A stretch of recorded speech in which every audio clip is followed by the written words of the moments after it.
Ya pemirsa, unjuk rasa aliansi pedagang kaki lima di depan kantor DPRD Kota Makassar berlangsung ricuh. Massa menuntut agar DPRD segera menggelar rapat dengan pendapat terkait penolakan penggusuran PKL di kawasan wisata Benteng Fort Rotterdam.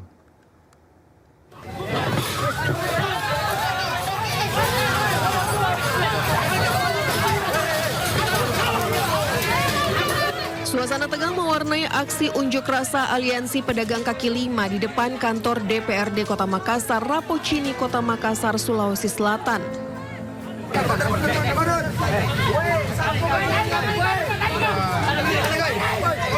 Massa yang coba merangsek masuk ke dalam terlibat adu jotos dengan petugas Satpol PP yang berjaga. Kericuhan tak terhindarkan saat petugas menahan massa agar tidak memasuki area kantor DPRD.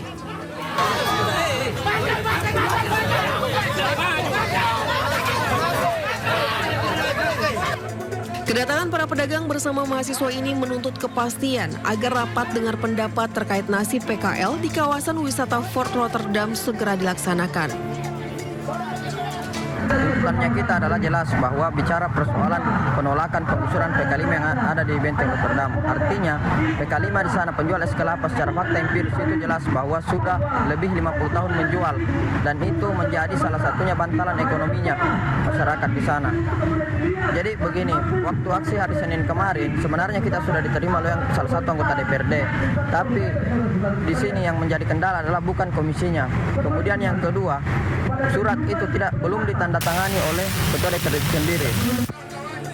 Masa aksi tetap bertahan di depan kantor DPRD Makassar dan menutup badan jalan dengan kelapa. Mereka menuntut untuk bertemu ketua DPRD dan menggelar RDP secepatnya. Dari Makassar, Sulawesi Selatan, Yol Yusfin, iNews melaporkan. Sementara itu, ratusan mahasiswa dari berbagai perguruan tinggi di Sulawesi Tenggara dan Jawa Timur menggelar aksi unjuk rasa. Massa menyuarakan sejumlah aspirasi terkait perbaikan kondisi ekonomi hingga evaluasi program strategis nasional.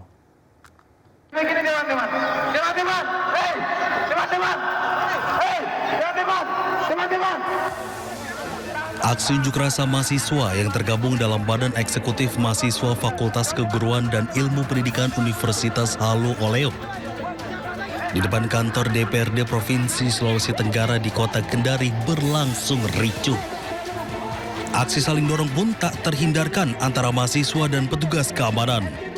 Kericuhan terjadi saat massa aksi memasang masuk ke dalam kantor DPRD untuk menemui pimpinan dewan. Namun upaya tersebut dihalangi petugas Satuan Polisi Pamong Praja yang berjaga di lokasi.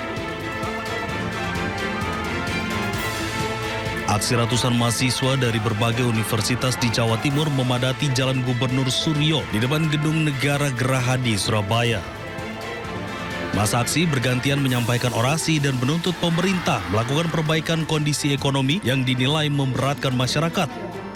Aksi demo ini berlangsung dengan penjagaan ketat petugas kepolisian. Tim Liputan iNews melaporkan.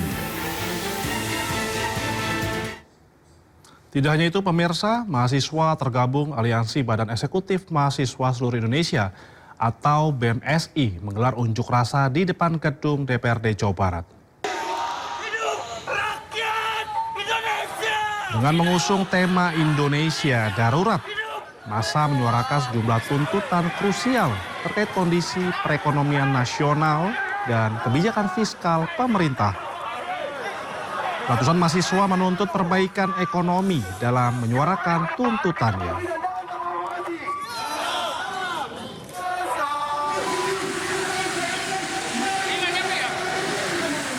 Sementara itu di Yogyakarta, sebanyak 500 orang mahasiswa dari Universitas Muhammadiyah Yogyakarta dan UIN Sunan Kalijaga Yogyakarta juga menggelar aksi unjuk rasa di titik 0 km.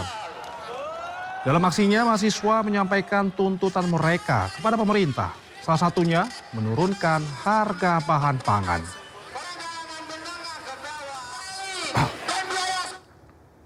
Kepala Kantor Staf Kepresidenan RI Dudung Abdurrahman menegaskan pemerintah selalu membuka ruang untuk publik dalam menyampaikan kritik. Dudung juga meminta masyarakat agar bisa membedakan kritik yang konstruktif dengan tindakan provokasi. Indonesia tumbuh dari sejarah panjang, luka yang dalam, air mata, pengorbanan, dan darah pendiri bangsa. Kita pernah tercabik oleh pemberontakan PKI, DITII, RMS, G30 PKI, dan berbagai gerakan yang ingin menggoyak merah putih dari dada bangsa ini. Kita juga pernah terkoyak oleh konflik komunalistik hingga berbagai peristiwa sosial politik di Papua dan daerah lainnya. Di sana hati nurani bangsa pernah diuji. Bangsa ini tetap berdiri karena kita memiliki warisan luhur Bhinneka Tunggal Ika, Tanhana Dharma Mangrua. Berbeda-beda tetapi tetap satu. Tidak ada kebenaran yang mendua. Kita semua dituntut untuk lebih bijaksana dalam menyampaikan pendapat dan kritik. Pemerintah selalu membuka ruang untuk masyarakat menyampaikan pendapat termasuk kritik. Karena kritik adalah nafas demokrasi yang harus membangun bukan meruntuhkan. Jangan samakan kritik dengan provokasi, fitnah, dan adu domba yang dapat merusak persaudaraan kita sebagai bangsa. Pemerintahan Presiden Prabowo Subianto bekerja membangun Indonesia yang lebih kuat, adil, dan bermartabat. Mari kita bersama sebagai bangsa Indonesia merapatkan barisan dan merawat persatuan untuk menuju Indonesia Emas 2045. Masa yang tergabung dalam Aliansi Masyarakat Timur menggelarkan unjuk rasa di Jalan Medan Merdeka Selatan, Jakarta Pusat. Masa mendukung penuh program MBG.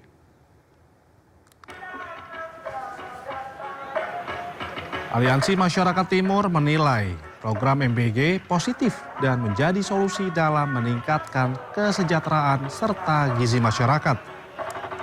Masa juga menuntut transparansi tata kelola pelaksanaan program ini dan meminta pemerintah serta aparat ataupun para penegak hukum menindak tegas pelaku penyalahgunaannya.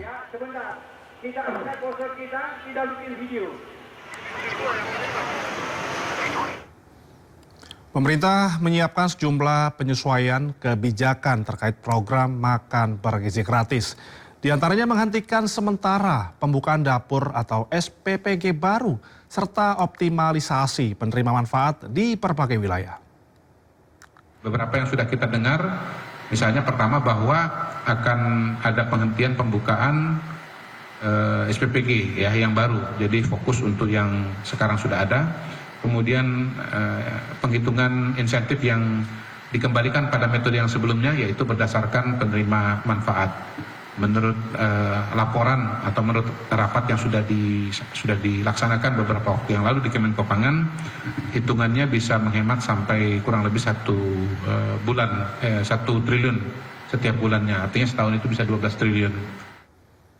Harga bahan bakar minyak non-subsidi dinilai masih berpeluang mengalami penyesuaian karena mengikuti harga minyak dunia. Sementara untuk BBM subsidi, pemerintah memastikan harganya tidak naik.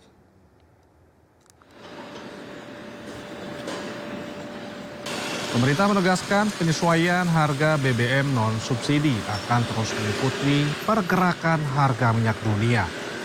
Pemerintah menyebut penyesuaian harga penting untuk menjaga keberlanjutan pasokan energi secara nasional.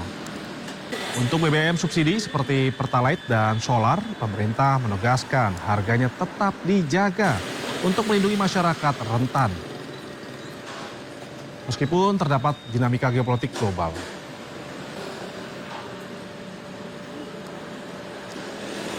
Nah, apakah bisa turun? Pasti. Ketika harga minyak dunia turun, sudah bisa dipastikan harga BBM non-subsidi juga akan turun.